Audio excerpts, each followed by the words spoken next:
जय मसीह की।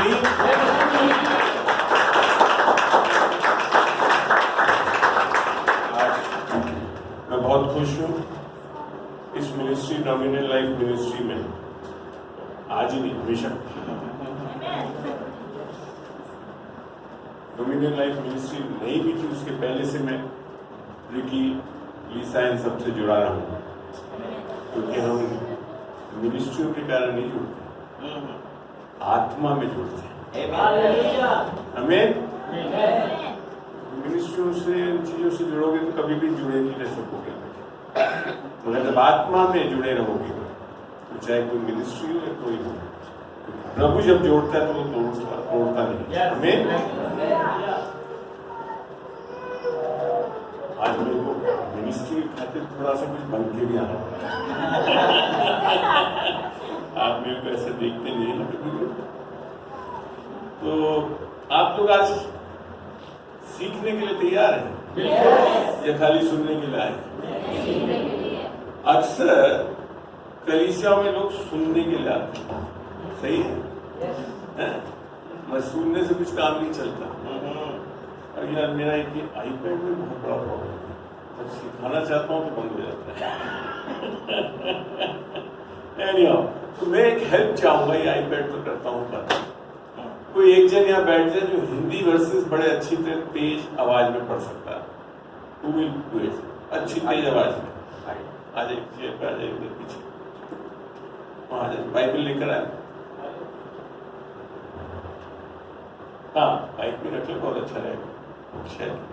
सब तैयार हैं? चलिए छोटी सी दुआ से हम शुरू करते हैं। प्रभु तेरा धन्यवाद देते हैं खुदावन आज के दिन के लिए। ढूंढता है लोग जो अपने कानों को खोलते हैं खुदावन और तुझे सुनते हैं खुदावन। और तेरा सामर्थ्य वचन खुदावन दोधारी तलवार है, ये आत्मा प्राण और शरीर भेदता है। जो अगर सुनने भी नहीं आए खुदावन तो उनको भी सुना देता है, क्योंकि तेरा वचन सामर्थ्य है।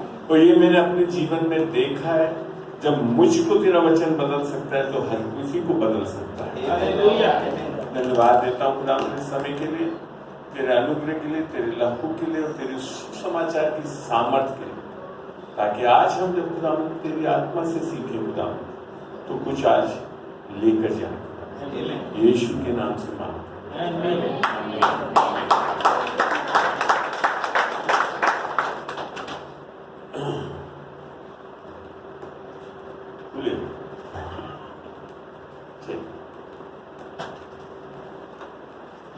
पास्टर साहब ने तो ऐसे लोगों ब्रांडेड कर दिया अनुग्रह और उद्धार के बारे, ये नहीं ब्रांडेड करते, बाइबल भी ऐसी ब्रांडेड करती है। पौलुस ने बोला कि अगर मैं कुछ सुनाऊंगा तो क्रूस की कथा को सुनाऊं, अर्थात उद्धार उसको सुनाऊं। और उद्धार या क्रूस की कथा जो है, चलिए खोलते हैं पहले कुरिन्थियों 2 का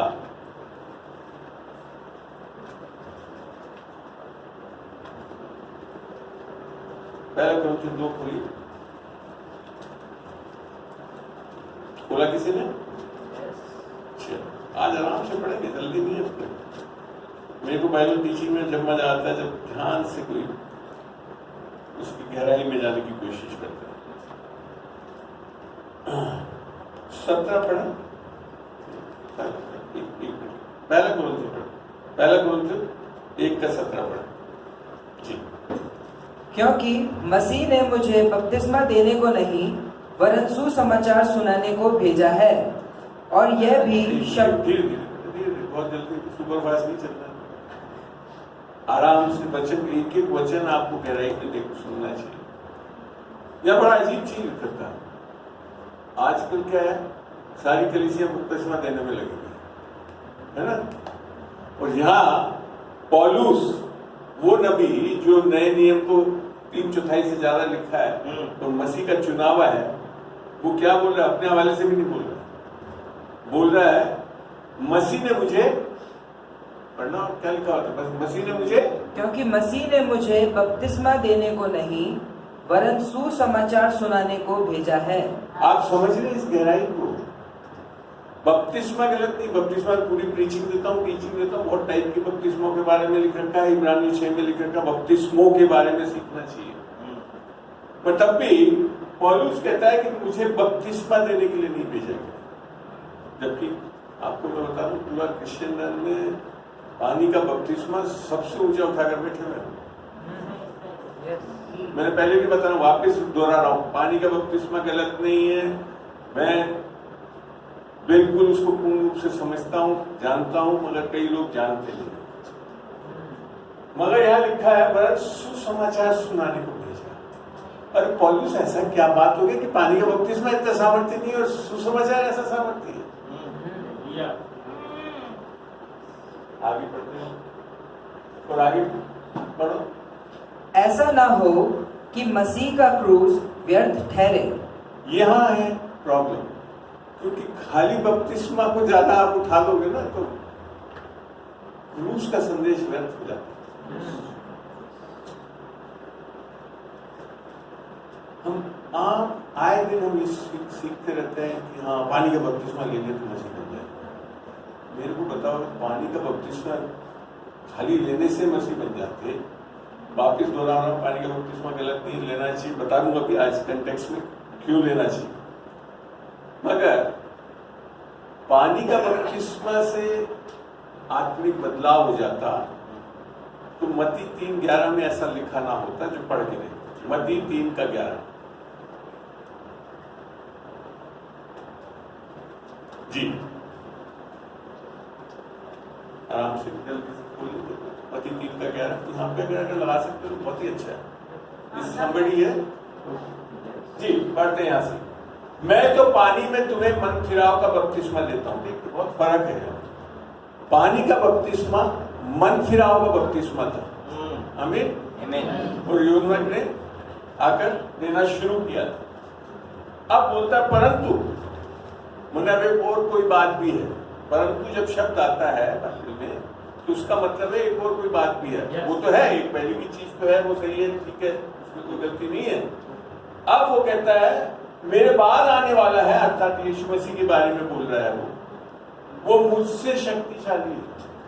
पानी का बपतिस्मा वाला शक्तिशाली है या और कोई शक्तिशाली? फिर क्या लिखा है? मैं उसकी जूती उठाने के योग्य नहीं हूं, वह तुम्हें पवित्र आत्मा और आग से बपतिस्मा देगा। हालेलुया। पुराने नियम था, लोगों के मन फिराव का बपतिस्मा सब है, मगर ये दो चीज नहीं मिल पाती थी। वो भी कहां? अंदर। यीशु मसीह अगर नहीं आता तो ना तो आपका आत्मिक जन्म हो सकता था और ना आत्मा की सामर्थ पा सकता था। और वो है वो समाचार जो देता है, जो पौलुस के साथ। आप जानेंगे कि मैं क्यों सुसमाचार बताता हूं, क्योंकि सबसे सामर्थ्य चीज जो है बाइबल की। आप चाहे पूरा बाइबल रख लीजिए, मैं यहां तक बोल दूंगा कि अन्य भाषा में बोल लीजिए, सब कुछ कर लीजिए, तब भी सामर्थ्य नहीं चलेगी। जब तक आपको सामर्थ्य किससे मिलती है वो समझ में नहीं। अगर कभी आपने बाइबल में खोजा ऐसी क्या चीज है बाइबल की जो सामर्थ्य बता सकता है कोई? आप सोच सकते हैं क्या चीज है? बाइबल में से पढ़ने से समझ में आएगा। रोमियो 1:16 खोलते, रोमियो 1:16 खोलते हैं।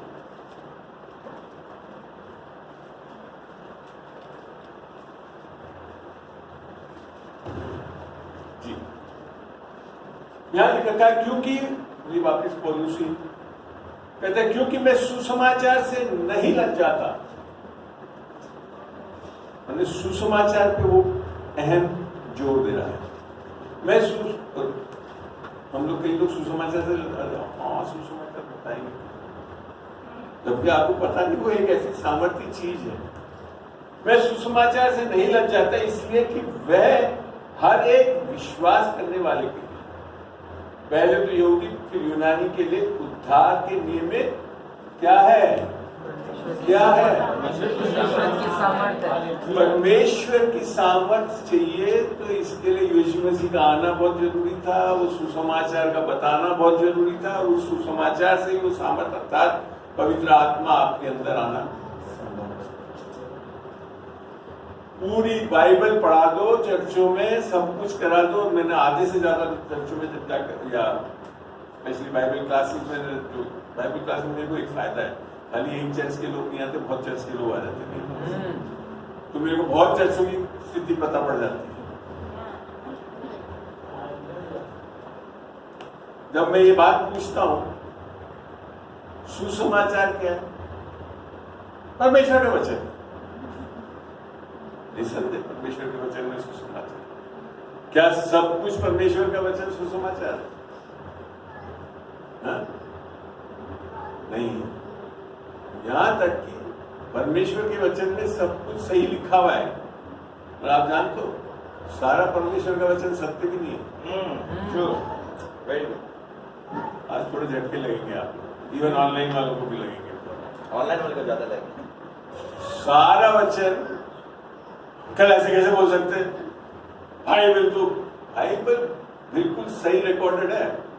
वहां पे अगर वैसे तो चाहता तो बाइबल लिखने वाला दाऊद की जो बात को छुपा सकता था, बताता ही क्या जरूरत थी इसको जाकर कर। मैं तब भी परमेश्वर का वचन, क्योंकि लिख भी रखा है 2 तिमुथी 3:17 में, 16-17 में, क्या कि परमेश्वर का वचन पवित्र आत्मा की सामर्थ्य लिखा गया।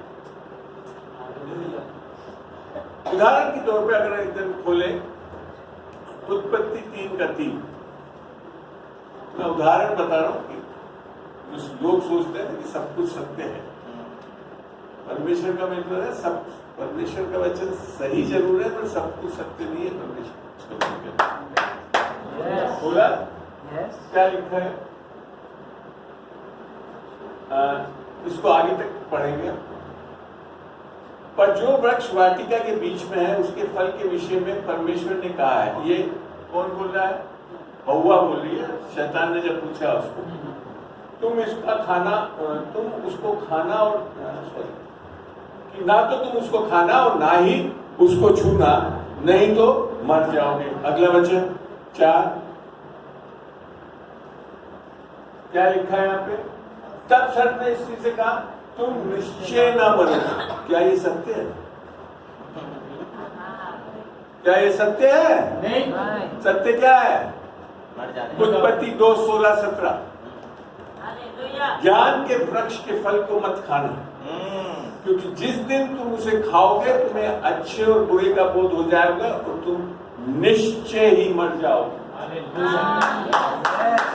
वो है तो मैंने आपको एक उदाहरण के रूप में बताया। ये मत सोच लेना सारा वचन पढ़ लिया तो सब कुछ सत्य आ जाएगा हमारे।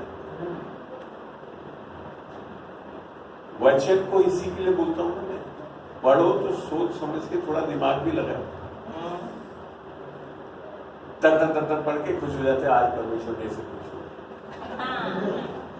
परमेश्वर को आप वचन पढ़ के नहीं खुश कर सकते। परमेश्वर वास्तव में बताऊं आपसे खुश है जिस दिन आपने यीशु मसीह को उसका उद्धार करता हुआ। वो है कारण परमेश्वर का खुश हो, और वो नहीं करा और सारे वचन को रट लिए तब भी खुश नहीं रहे। आमीन।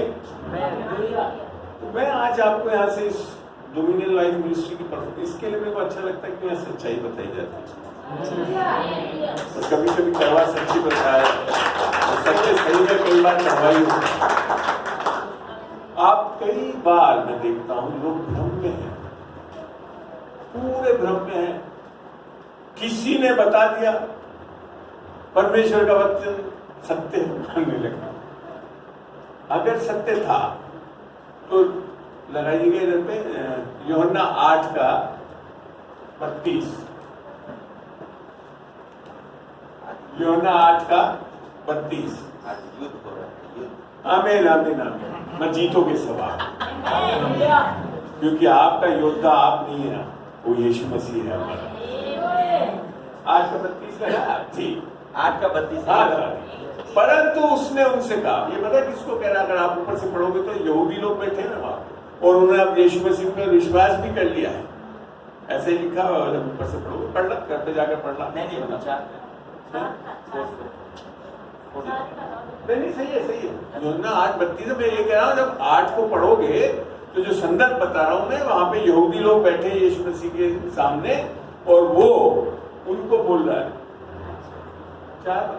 8:32 ही है, 4:32 नहीं, 8:32 ही पहले जो लगा रखा था वो सही है। तो वहां पे जब वो बोल रहा था तो यहूदी लोग और वहां फरीसी लोग भी थे, यहूदी और फरीसी लोग थे। अब आप जानते फरीसी कौन होते थे उस जमाने में? वहां पे जो फरीसी बैठते थे वो कौन होते थे? धर्म गुरु होते थे।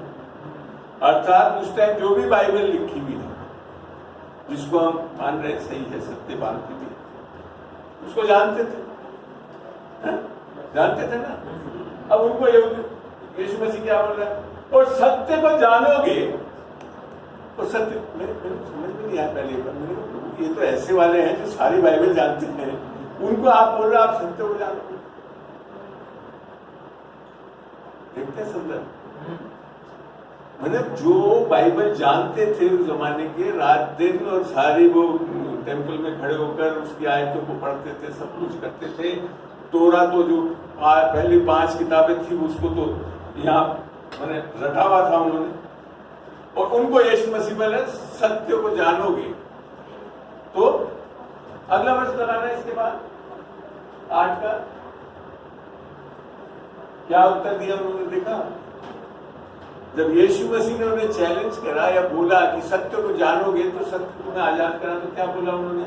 हम तो अब्राहम के वंश से हैं, हम तो क्रिश्चियन हैं बचपन से। मैं भी था कैसे 40 साल की उम्र, ईसाई परिवार से जन्मा था, माँ बाप दोनों ईसाई थे। हम तो इब्राहिम के वंश से और कभी किसी के दास नहीं है। हम तो क्रिश्चियन हैं, हम कहां से किसी के दास बनेंगे? फिर तू क्यों कहता है कि तुम स्वतंत्र हो जाओगे? मैं कह रहा हूं पूरा ढेर लगा दिया उन्होंने अपनी बाइबल नॉलेज। ये हाल है।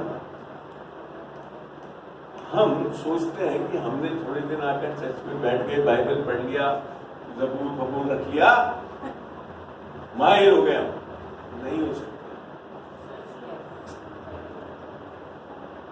बच्चों को कोई बोल दे रहा तो उससे ये मत मान लेना कि वो सब कुछ प्रभु में। ये वही लोग थे जो बच्चों को जानते थे, तो इसीलिए तो बड़े जोर से बोला हम तो अब्राहम के वंश से। ये उनका घमंड था, ज्ञान नहीं था, अनजान थे, ज्ञान से, सत्य से अनजान थे। क्योंकि इस संसार का अगर कुछ सत्य है, ठीक है, फैक्ट्स है, बहुत है, सारी चीजें आप देखते हो, किताबें, पोथियां हैं, सब कुछ मैं उसको तब भी बता दूं। वास्तविक सत्य को स्वयं यीशु मसीह।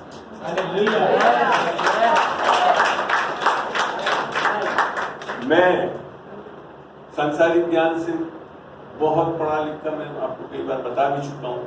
डबल प्रमोशन लिया हुआ, सिल्वर मेडलिस्ट हूँ बीएससी का, 2nd पोजीशन होल्डर हूँ एमएससी राजस्थान यूनिवर्सिटी का, ऑल इंडिया सर्विस में अंतिम में 12th पोजीशन होल्डर रहा हूँ। कोई कमी नहीं थी मुझे इस संसारी ज्ञान में, या जो भी बोलो सत्य वत्य में जानने को बहुत कुछ जानता था। मतलब भी मैं सत्य से अनजान था, सत्य से अनजान था। आप में से भी कई लोग, मैं आपकी इसे हमको ऐसा नहीं मान, कई लोग जो सुन रहे हैं उसमें भी आप बहुत ज्ञानी हो सकते हैं, और आपको ऐसे ऐसे, मैं नाम तो खैर लूंगा नहीं, ऐसे ऐसे ज्ञानी को दूंगा और ऐसे ऐसे करोड़पतियों को दूंगा जो क्या कर बैठे, सुसाइड करके बैठे। तो अभी भी कुछ आ रहा था व्हाट्सएप पे, किसी एक जुजू वाला किसका आ रहा था, करोड़ों का मालिक चला गया, और फिर बताते वो हिदायत दी हुई इतना करवाने के बाद भी मेरे को कुछ नहीं, क्योंकि सत्य को नहीं जाना। आपको पता है हम में से भी कई इतने डरते हैं मरने के लिए, मरने से डरते हैं, नहीं डरते। संसार के आधे से ज्यादा लोग तो मरने से बहुत ही डरते हैं, मगर सही में उनको सत्य नहीं पता। Death is the greatest and perfect truth. मरना सबसे सही सत्य है. यस. प्रॉब्लम है कि मरने से पहले आपने जो सत्य है अर्थात यीशु मसीह को नहीं जाना तो आगे का कुछ भी नहीं पता पड़ेगा और डरते रहो. मैं तो आज भी खुश जानता हूं कि अगर मैं मर गया तो फायदे में रहूंगा. पौलुस ने लिखा ना, अगर मैं मर गया, absent from body present with the Lord. वो है सत्य. मरने के डरे अच्छा है इस बकवास संसार से निकल के जाकर. इवन मैं तो एक्सपीरियंस आदमी. मेरी फर्स्ट वाइफ नीरू, उन दोनों से लिखाई करते थे, सब कुछ करते थे. प्रभु में सोई, बहुत जल्दी सोई 2005. पहला वचन जो परमेश्वर ने मेरे को सांत्वना के लिए दिया वो ऐसी जगह में है जहाँ पर कोई बीमारी है, ना कोई रोना है, ना कोई रोना है. वो है तुम ही रो रहे हो यहाँ पे. तो सही में हम लोग अपने अपने लोगों को, अगर विश्वासी हो, अपने लोगों जब कोई चला जाता है क्यों दुखी होते हो आप? क्योंकि आप चाहते हो तो यहीं रहे. जबकि वो सुखी है जो यहाँ से चला गया उधर. अगर आप सत्य को जानोगे तो कभी भी आप दुखी नहीं हो, आनंदित हो. और आनंदित इसके लोगे वो तो चला गया, मैं भी जाऊंगा. मैं बिछड़ूंगा नहीं. हमेशा के लिए कोई नहीं छोड़ गया कोई मेरे को. पता है मेरे को सत्य को जो मैं आपको व्यक्त करना चाहता हूं कि जब तक बाइबल के सत्य को कौन बताता है, ये दिमाग से नहीं कर सकते. लगाना पहला कोरिन्थियों 2:10 लगाइएगा. दूसरा कोरिन्थियों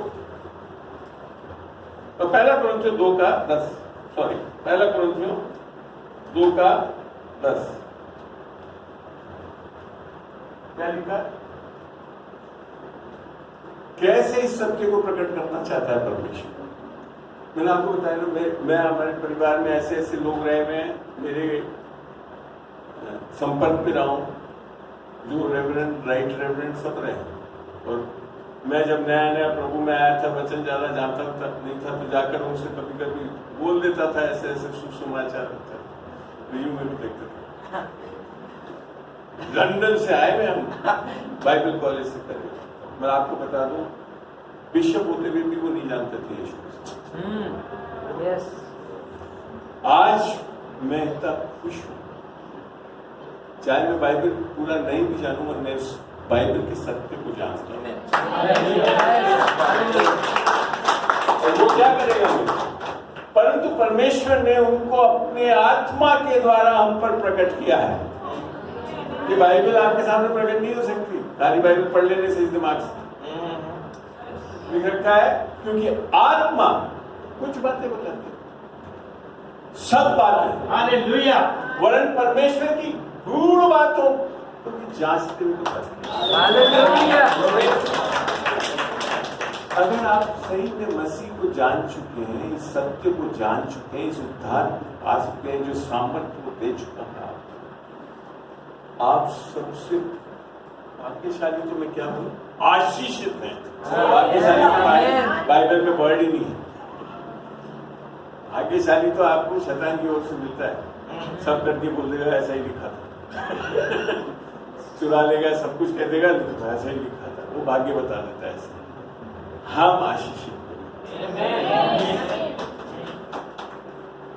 इस सत्य को जानना बहुत जरूरी है, और वो आत्मा की बात. अगला वर्ष करना 11. चलिए 12वां चलिए. अब यहां लिख रखा है, परंतु हमने संसार की आत्मा नहीं. अब प्रॉब्लम शुरू होती है. आपको ध्यान है, मैंने आपको यूहन्ना 8 में बतलाया था. वहां पे उन्होंने बोला हम तो अब्राहम से. अगर वहां आगे पढ़ोगे ना तो यीशु मसीह ने उन लोग को भी बोला तुम अब्राहम से नहीं, शैतान के बेटे हो. क्या है वो? संसार की आत्मा। आप चाहे बचपन से किसी भी परिवार में, विशेषकर ईसाई परिवार में पैदा होकर परमेश्वर को नहीं जानते, किसकी आत्मा को? संसार की आत्मा। संसार की आत्मा के लिए बाइबल क्या बताती है? 2 Corinthians 4:4, इस संसार के परमेश्वर है। 2 Corinthians 4:4।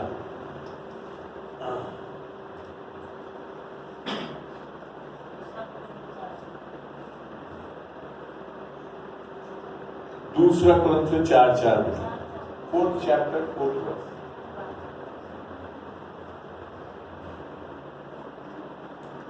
और उन अविश्वासियों के लिए जिनकी बुद्धि को इस संसार के, यहाँ एक शब्द है, और आप वैसे हिंदी बाइबल में कई जगह पढ़ोगे, और मैं को ये प्रकाशन मिला, उसके बाद मैंने उसको बदल दिया, क्योंकि ट्रांसलेशन में प्रॉब्लम थी। ईश्वर लिख रखा है, परमेश्वर नहीं लिख रखा।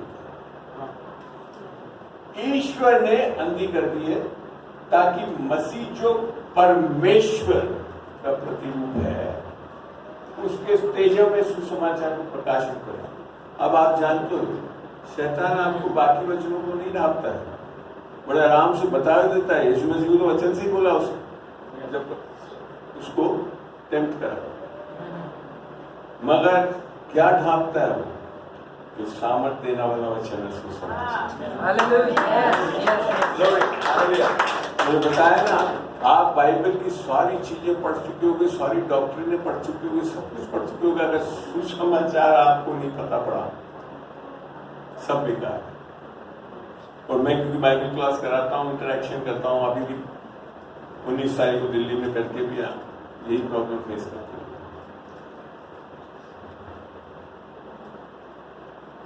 कहीं आपने यीशु मसीह को ये बोलते था कि सबको पूरी बाइबल पढ़ाना, मरकुस में जैसे बोला ना उनको, चेलों को, क्या बोलो, जगत में जाकर सबको बाइबल पढ़ा देना। इसका ये मतलब नहीं कह रहा हूं कि मैं बाइबल नहीं पढ़ना, क्योंकि मैं जो सब चीज बता रहा हूँ बाइबल से ही बता रहा हूँ। मगर क्या यीशु मसीह ने ऐसा कुछ बोला? उसने क्या बोला? सारे जगत में जाकर सुसमाचार। हम लोग क्या है, बड़ा स्पष्ट, आप लोग को बड़ा अच्छा लगता है, बहुत करीब सब लोग क्यों आते हो कलीसिया में? यीशु मसीह से ये मिल जाए, ये मिल जाए, गाड़ी मिल जाए। मैं बता ऐसे कोई घबराओ मत, नए में ऐसे होते हैं। मैंने पहली चीज यही मांगी, प्रभु मेरी मारुति 800 हटा और वैगन आर चाहिए मेरे। मगर तब भी आप सत्य को भी नहीं जाने, क्योंकि आप सत्य को पढ़े ही नहीं, पहचाना ही नहीं आपने। पर ये बेचारा मेरा यीशु मसीह इतना भला है कि सब कुछ दे देता है जो मांगते हो। आपको बता दो, ये जो संसार में लोगों को मिल रहा है ना, वो और कहीं से नहीं मिल रहा है, वो इसी ज्योति के परमेश्वर से मिल रहा है। लोग मगर क्या मानते हुए कर रहे हैं कि हाँ एक है कोई, तो चाहे किसी भी नाम से सोचते रहते हैं, है कोई, उससे मांगेंगे तो मिलेगा। वो जो जिसका एक्सीडेंट बचा दो, परमेश्वर ने बचा लिया मेरे, मगर पता नहीं वो है कौन सा परमेश्वर। क्योंकि बाइबल का सत्य इतना सही है। अगर पढ़ते हैं याकूब में 2 में वहां लिख रखा है, ज्योति का परमेश्वर तुम्हारे को सारी अच्छी चीजें देता है। अब क्या प्रॉब्लम है जो बाकी लोगों का, एक दिन तो दे दिया, दूसरे दिन पता पड़ा एक्सीडेंट हो गया, दंगा भी हो गया, सब हो गया, थोड़े दिन बाद वो मर गया। कहा कि वो तो ले लिया उसने, क्योंकि सत्य को नहीं जानते। वहां लिख रखा है वो देता है और उसमें कोई लोटा फेरी नहीं है, वापिस नहीं लेता, जो भी अच्छे दान देते हैं। और यहाँ तक मैं बता दूं, मेरे को प्रीच करना पड़ता है लोगों को, लोग पवित्र आत्मा का ये दान पा लिया, पता नहीं कहाँ चल, शायद परमेश्वर नाराज हो गया, नहीं लेता वो। ये इतना भला परमेश्वर है, वो तो आपको सत्य नहीं पता इसके लिए इस्तेमाल नहीं कर पा रहे हो। आपने अपने मन को नया नहीं करा, इसके लिए इस्तेमाल नहीं कर पा रहे हो। देने वाला परमेश्वर, ये परमेश्वर जब यहाँ तक कि उसने मनुष्य को बनाया और वो मनुष्य ने अपने आप को शैतान के हाथ में दे दिया, तब भी घबराया नहीं। परमेश्वर विचलित नहीं होता है किसी चीज से, आप लोग जो करते भी हो। क्यों? क्योंकि परमेश्वर को पता है कि मैं परमेश्वर, और उसको पता है हल निकालना, और उसको पता है क्या है हल निकालना। एक ही सामर्थ्य है, यीशु मसीह का सुसमाचार। उस सुसमाचार को हम इतना हल्का बना देते, पता नहीं है सुसमाचार में क्या सामर्थ्य। उसको हम उसका रेवलेशन, उसका प्रकाशन ही नहीं पाते। तभी तो यीशु मसीह वचन में लिखा है रोमियो 8:32 में, जब उसने अपने निज पुत्र को दे दिया तो क्यों न करके वो सब कुछ मुफ्त में दे। और यहाँ पे एक सवाल है, सुबह आपकी ब्रेकफास्ट की डबल रोटी फ्री में आएगी? सही है। दूध का फ्री में दे दिया आपने, क्योंकि आप वहां सत्य को नहीं जानते। वहां पे आपकी कोई भी चीज जो ऐसे अपन खरीद के खा पी रहे हैं उसके लिए नहीं लिखा है। वहां पे आत्मिक चीजों के लिए लिखा है जो आप कभी खरीद नहीं सकते। पढ़ते हैं पहला कुरिन्थियों 1:31, पहला कुरिन्थियों 1:31।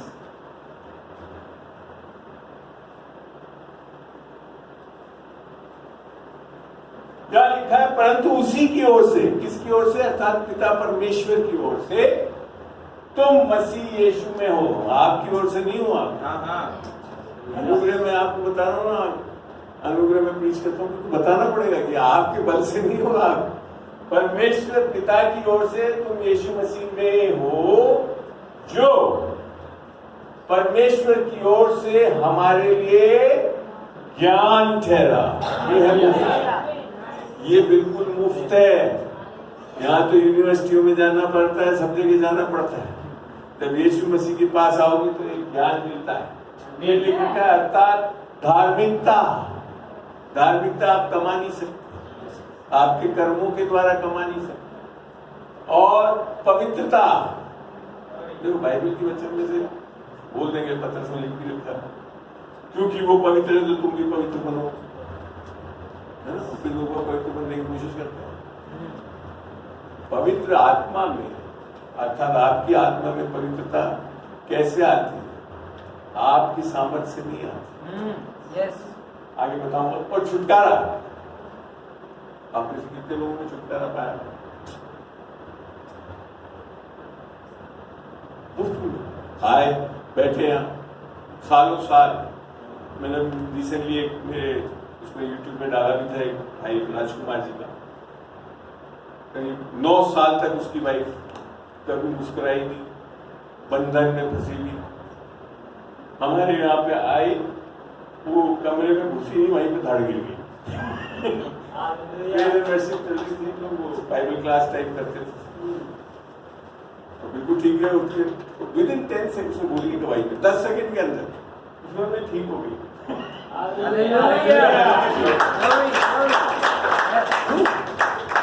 जो मुझ में है, जो उसमें है, उससे बढ़कर ये है। आप अगर उद्धार को पाएंगे लोग, ये है वो सामर्थ्य। तभी तो लिखा है 2 Corinthians 4:7 इंग्लिश में अच्छा लगता है, we are earthen vessels filled with his treasure to bring glory for to God.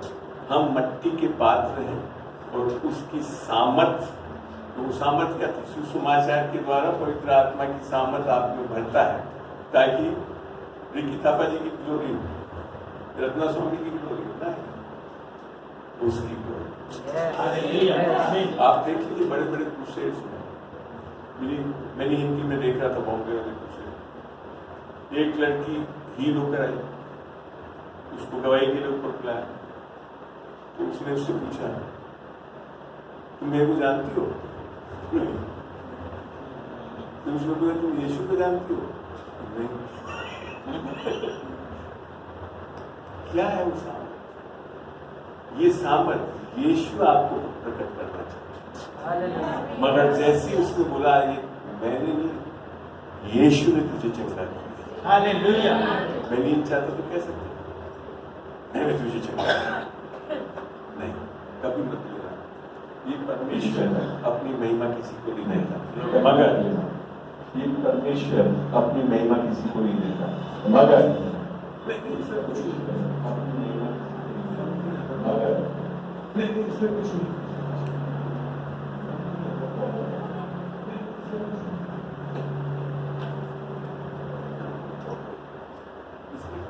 Okay सही। हेलो हेलो हाँ, मगर ये परमेश्वर आपको आदर देता है, आपको महिमा नहीं, आपको आदर देता है। आज बिल्कुल के दिन सालों में से भी तय करते हैं। आज मैं जब कहीं जाता हूँ फट देने से बोल देते हैं लोग, अंकल बैठिए, अंकल मेरे पास हमारे को सिखा। और सबसे कॉमन चीज जो मेरे पास आने वाले होते हैं पहले बार, अंकल ये सारी बातें तो हमने कहीं सुनी नहीं,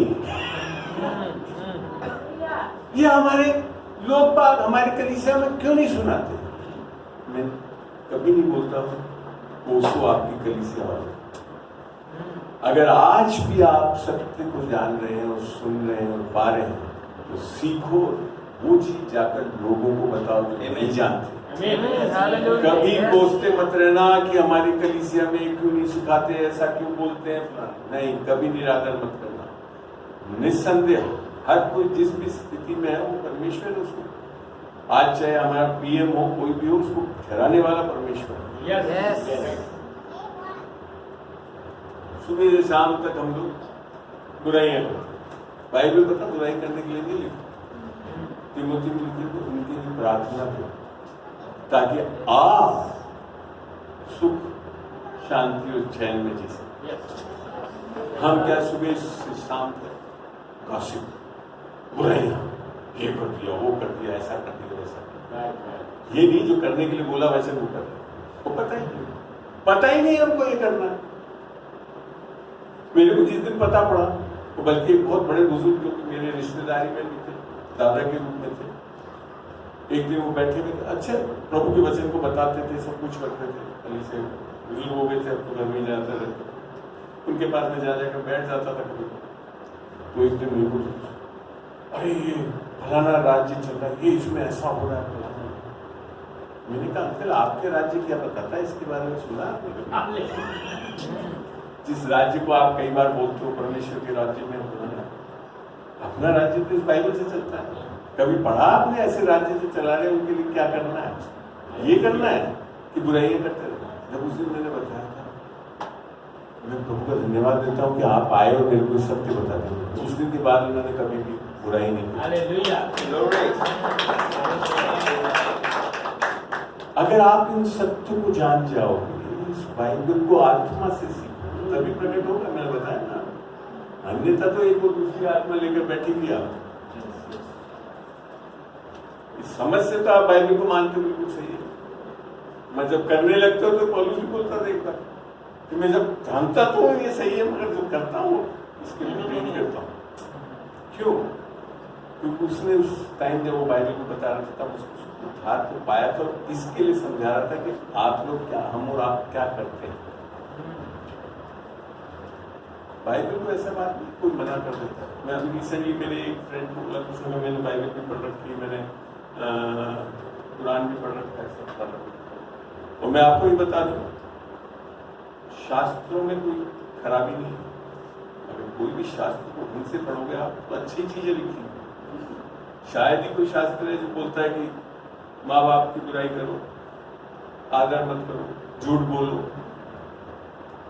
वो एक चीज जो बाइबल के अलावा, मैं बोलता हूँ बाइबल के अलावा जो शास्त्र लिखा है, लोगों ने कुछ ना कुछ प्रेरणा समझ से ही लिखा है उसको। और वहां पे भी परमेश्वर ने वो बुद्धि दी कि ये लिख ताकि लोगों को पता पड़े, क्योंकि वो बेसिकली एक व्यवस्था के रूप में दिया गया। और व्यवस्था क्या बताती है, क्या सही है क्या गलत। प्रॉब्लम ये है, बाइबल में आकर समझ में आता है कि व्यवस्था से आप धर्मी नहीं ठहर सकते। किससे ठहरोगे? पढ़ते हैं इसको, गलतियों 2 का 21, गलतियों 2 का 21 लगाए।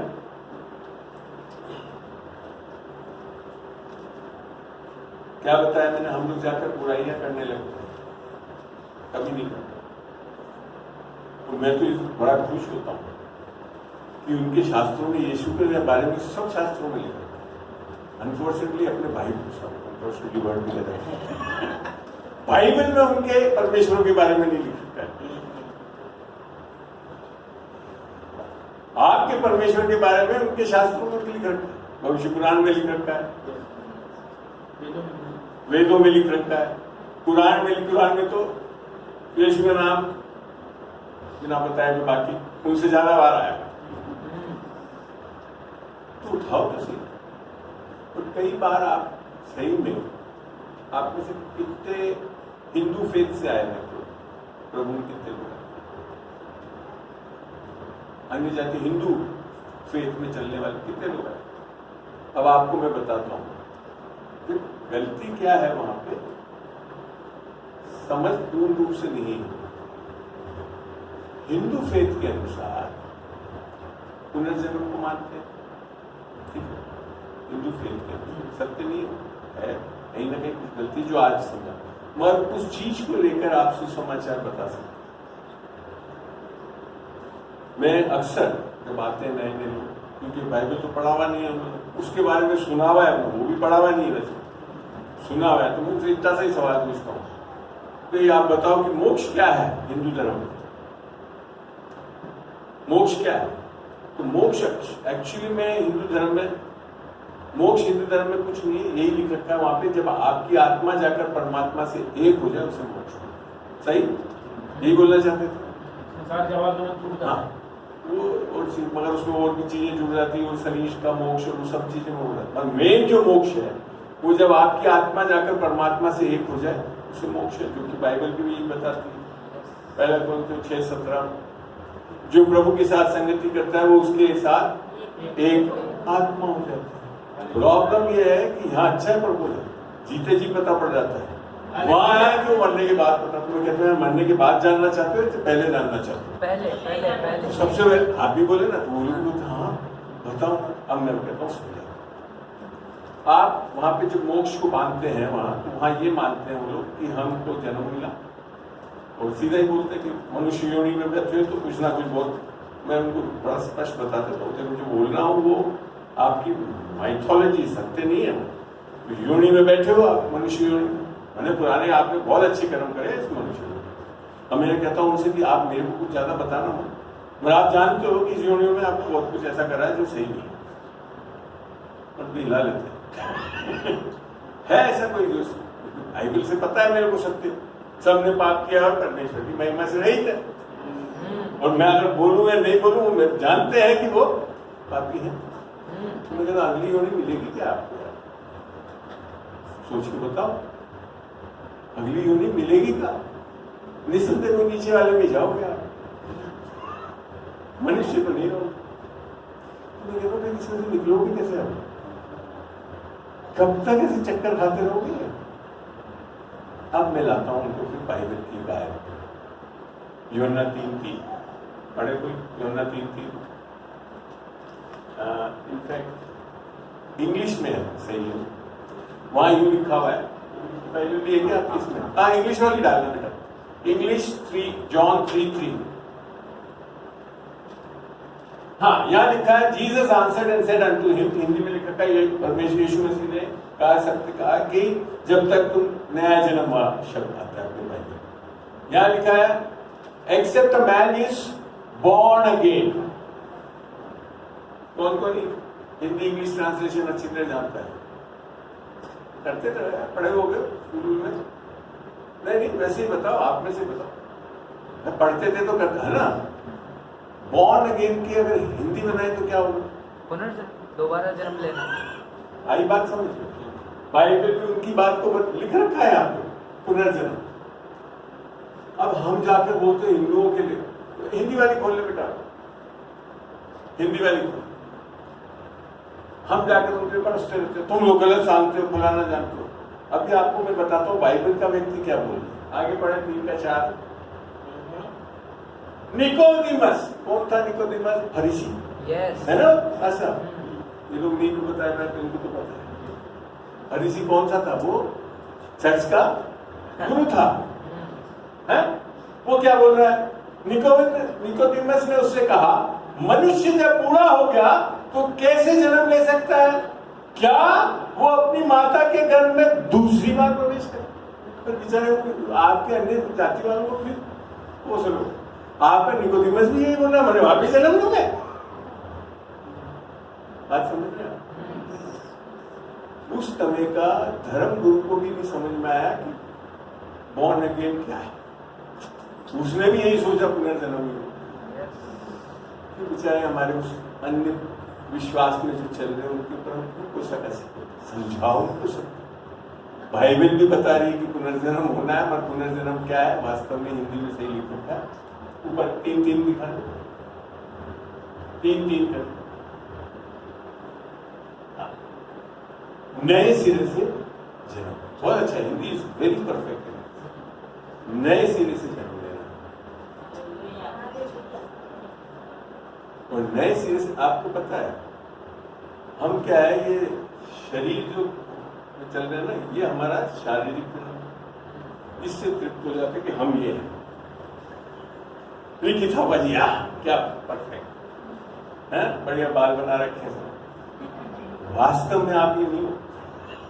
असली लिखित थापा तो ये आत्मा है। जानते नहीं सत्य। यहाँ तक कि धर्म में चलते हुए तो आत्मा और प्राण को भी एक ही मानते। यहाँ हमारे, मैं तो कहीं हमारे ईसाई भाइयों से पूछा तो यही मानते हैं। और यहाँ तक मैं बता दूं, आप पुराने नियम को पढ़ोगे तो वहां पे भी आत्मा शब्द बहुत कम है, सोल ही बोला जाता है। सत्य का प्रकाशन कब होता है? जब यीशु की आत्मा आती, तब पता पड़ता है कि आप शरीर नहीं, आत्मा। और आत्मा कभी मरती नहीं है, ये सारे धर्म में लिखे। अविनाशी होती है आत्माएं, जब बना दी एक बार तो अविनाशी है। अब आप परेशान हो जाते हो जब आपके प्रियजन को वहां लेटा हुआ देखते हो मरे, ये तो गया। घबराना नहीं है, वो गया नहीं है, वो वहां से निकल गया है, वो मरा नहीं है, वो जीवित है। तो अपना सब कभी मरेगा नहीं। लोग तो सारे पापी भी कोई भी नहीं मरेंगे, सब जिंदा रहेंगे, क्योंकि आत्मा अविनाशी। बात यह है कि आपकी आत्मा किसके साथ रहेगी, इसके लिए सोचना जरूरी। शरीर मर जाए तो परेशान मत हो, कोई फर्क नहीं पड़ता परमेश्वर, वो तो वापस जिला देगा उसको। एक भी कोई कण होगा उससे भी जिला लाएगा उस शरीर। मगर आत्मा खो गई मरने के पहले, फिर परमेश्वर कुछ नहीं कर सकता। आप सोचते हो परमेश्वर सब कुछ कर सकता, नहीं कर सकता। परमेश्वर आपको बनाता है असंभव को संभव करने के लिए। आप निर्धारित करते हैं कि आपकी आत्मा कहां जाएगी। अक्सर जब हम ये बातों को करते हैं, सबक बता देना कब बंद करना। मैं एक सवाल अक्सर मैं बाइबल क्लास में पूछता हूं, लोग नरक क्यों जा रहे हैं? बता सकता है कोई? एक आधा कोई रिस्पॉन्स जा रहे हैं नरक, पता है जी क्यों जा रहे हैं नरक? कॉमन जवाब, क्योंकि पाप को कर रहे हैं। पापों को कर रहे हैं तो पाप नरक जाएंगे, पापी है इसलिए। और यहां तक बोलते थे परमेश्वर लोगों को नरक में डाल है ना, दंड लेगा, पलटा लेगा और नरक में डाल। परमेश्वर नहीं डाल रहा, आप एक मनुष्य चुनता है नरक जाने। क्यों चुनता है? क्योंकि उसने सत्य चुनाव नहीं किया कि सारे पापों की माफी मिल चुकी है। उसको आपने बताया नहीं, तो उसके पीछे आप हैं जिन्होंने सुसमाचार बताया नहीं कि परमेश्वर ने आपके सारे पापों को माफ कर दिया है। ले लो, नर्क में जाओ, क्योंकि परमेश्वर ने मनुष्य के लिए नर्क बनाया नहीं, क्योंकि उसने उसके साथ सुसमाचार दे दिया, अपने बेटे को दे दिया। इसी के लिए तो सुसमाचार में सही लिख रखा है कि परमेश्वर ने जगत से ऐसा प्रेम किया कि कोई थोड़े लोग बाइबल पढ़ लें, चर्चा जाए, ऐसा नहीं लिख रखा। परमेश्वर ने जगत से ऐसा प्रेम किया कि जो कोई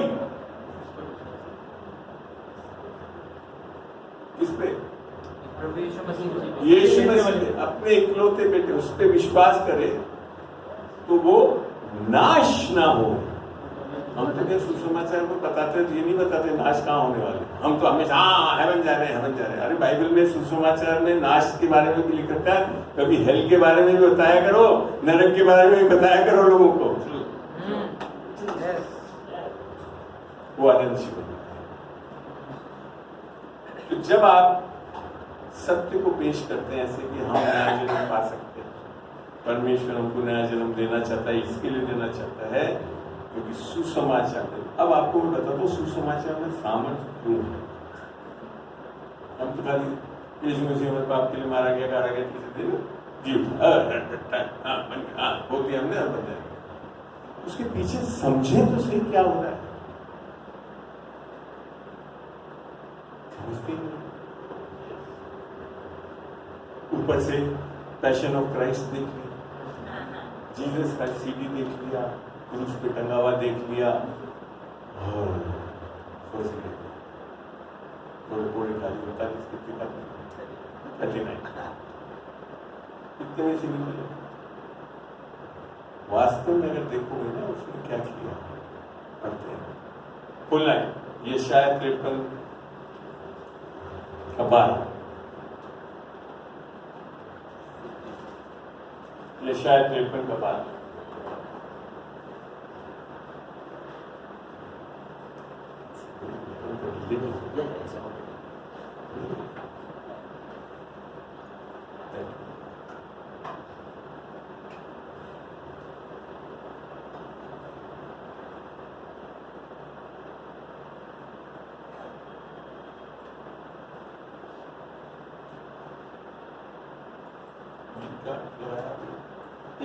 ग्यारह लगाना बेटे।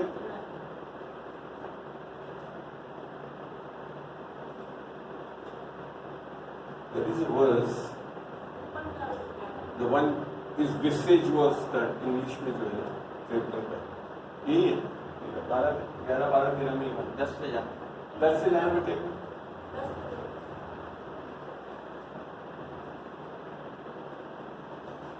ऊपर चले, ओ सॉरी 52 को खोले, आई एम सॉरी 53 में नहीं, 52 में 12 खोले, ये शायद 52 का 12।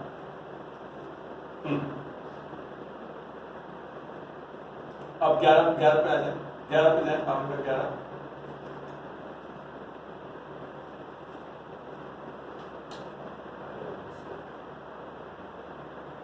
तो 52 का 13 भी खोल दो।